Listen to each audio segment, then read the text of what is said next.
All right, everybody, welcome back for another deep dive. Today, we're taking a look back at a pretty interesting time in pop culture. Nickelodeon and like the early 2000s. Yes. It's this whole thing about how they try to manufacture a pop star. And our source material for this is this YouTube video. Okay. It's titled Nickelodeon's Failed Pop Star Project, Victoria Justice Deep Dive.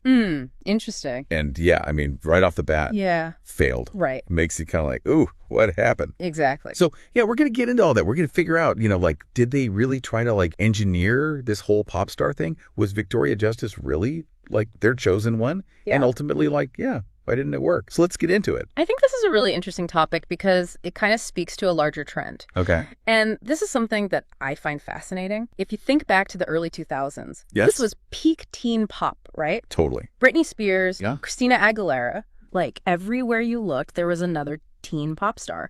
And it makes total sense that Nickelodeon would want to get in on that action. Yeah, I mean, they were like the kings of kids entertainment. Exactly. And like everybody was watching. So if they could create their own like pop star machine, like that's a lot of money to be made right. Absolutely. Yeah. But then it's like, okay, what does it even mean to manufacture a pop star? That's a good question. Like, we're not talking about like robots in a factory, right? Right. So like, what is that exactly? It's more about like this whole idea of grooming and packaging someone for success. Okay. It's not necessarily a bad thing, though. Oh, really? Yeah, I mean, a lot of really successful artists have teams behind them. Oh, sure. Songwriters, producers, stylists, publicists.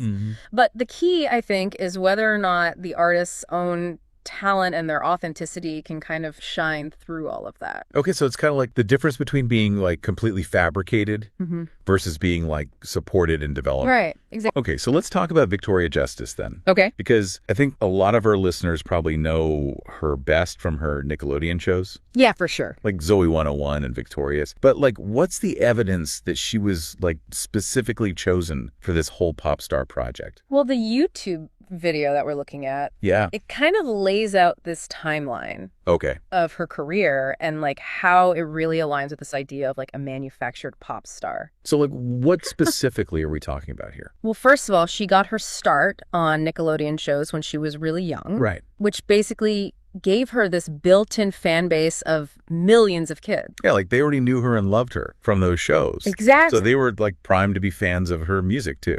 And then the network, they really started pushing her music career alongside her acting roles. Oh, okay. So like, how do they do that? Well, they had her performing original songs on Victorious, Oh, yeah. Like I remember that. which would then later be released as singles. Oh, that's smart. It was a very calculated kind of strategy. And like it worked for a while, right? Yeah, I mean, Make It Shine. Yeah. That was like the theme song from Victorious. Huge hit. Right. Like that song was everywhere. It was huge. I mean, they were really like capitalizing on her Nickelodeon fame to try to like launch this music career. So then like what happened? Well, I think it's interesting because the video keeps using the word failed, but it's not like her music career never took off. I mean, Okay. she did release albums. She toured. She had some chart success. Like Freak the Freak Out. Oh, yeah. That was another one that was like on a Victoria soundtrack and also like a separate single. Exactly. So clearly they were like still pushing for it, Totally. Yeah. but I guess it just didn't like fully explode the way they maybe hoped it would. Right. And I think around that time, Yeah. the music industry was going through these massive changes. Like, what do you mean? Well, you had the rise of social media, Oh, yeah. like MySpace and YouTube. Yeah. And suddenly, independent artists were able to reach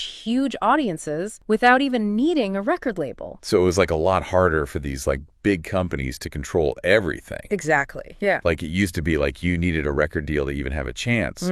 But now like anybody can just post their music online and potentially go viral. Right. So maybe Nickelodeon's approach just like wasn't really built for that new landscape. Yeah, it's like trying to sell CDs when everyone's downloading music illegally. Uh-huh. Yeah, Is exactly. it a whole different world? Plus like Victoria Justice herself, Yeah. she was also like going through this transition Yeah. from being a child star to like a young adult artist. It's tricky. And like, how do you appeal to both audiences at the same time? Right. Like the little kids who loved her from Nickelodeon might not be into the same music as like teenagers and young adults. Totally. It's like being pulled in two different directions. And then of course there's just like the whole unpredictable nature of the music industry. Oh, Like even with all the talent and the marketing in the world, there's no guarantee that something's going to be a hit. right. Like sometimes things just take off and sometimes they don't. Exactly. And it's like nobody really knows why. It's a mystery. So I guess like overall then, Victoria Justice's pop star journey wasn't like a complete failure. No. But it wasn't like a massive success either. Right. It's like somewhere in between. It's kind of a fascinating case study. It really is. And it makes you wonder, like, could a Nickelodeon manufactured pop star even be possible today? I don't know. Like the industry is so different now. It is, yeah. Like everybody's on streaming services and social media is everything. So like, how do you even break through in that kind of environment? That's a really good question. It seems like it's way less about being manufactured now. Yeah.